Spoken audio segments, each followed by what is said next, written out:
اور باقی یہ ہے کہ دنیا میں ملے جلے حالات ہمیشہ آتے رہتے ہیں، اپ اینڈ ڈاؤن لگا رہتا ہے، انسانی زندگی میں اونچ نیچ آتی ہے، اور وجہ اس کی یہ ہے کہ دنیا وہ جگہ ہے جہاں کی مٹی کو غم اور خوشی دونوں سے گوندا گیا ہے۔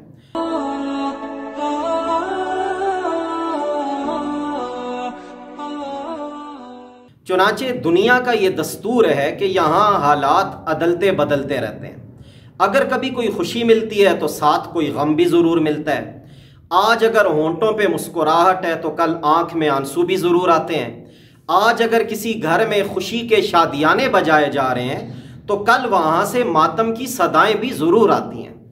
اب دنیا میں غم اور تکلیف کیوں آتی ہے؟ آخر آدمی پریشانی کا شکار کیوں ہوتا ہے؟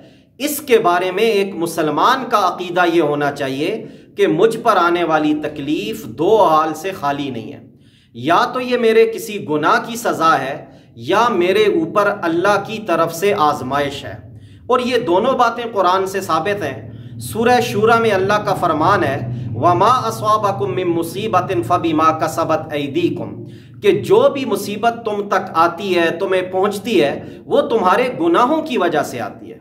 اور کبھی آنے والی مصیبت آزمائش بھی ہوتی ہے، جیسا کہ اللہ کا ارشاد ہے اَحَسِبَ النَّاسُ أَن يُتْرَكُوا أَن يَقُولُوا آمَنَّا وَهُمْ لَا يُفْتَنُونَ، کیا لوگوں نے یہ گمان کر لیا ہے کہ وہ ایمان لائیں گے تو انہیں آزمایا نہیں جائے گا؟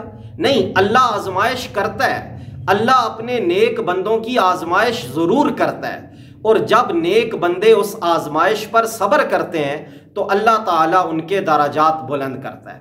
آزمائش تو ہوگی، کبھی صحت کے ساتھ بیماری بھیج کر آزمایا جائے گا، کبھی فراخی کے ساتھ تنگی بھیج کر آزمایا جائے گا، کبھی اللہ اولاد دے کر آزماتا ہے، کبھی نہ دے کر آزماتا ہے۔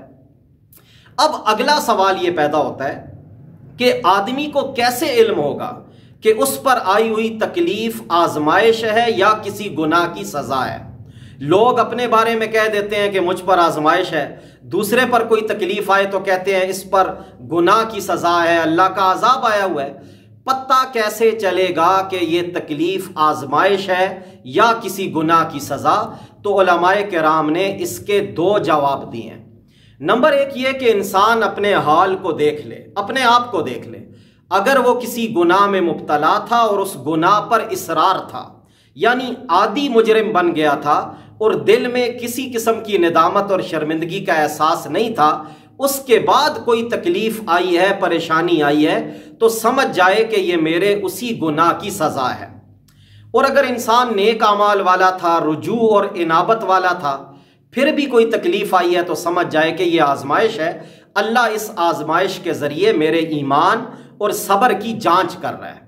اور دوسرا جواب یہ ہے کہ جس تکلیف کے آنے کے بعد انسان اللہ سے دور ہو رہا ہو اور ناراضگی اور شکوے کی کیفیت دل میں پیدا ہو رہی ہو تو یہ پھر کسی گناہ کی سزا ہے۔ اور جس تکلیف کے آنے پر دوری نہ ہو بلکہ اللہ کی طرف رجوع ہو رہا ہو اور انسان اللہ کے اور قریب ہو رہا ہو تو کہا جائے گا کہ یہ اس آدمی پر جو تکلیف آئی ہے یہ اس کے لیے آزمائش ہے۔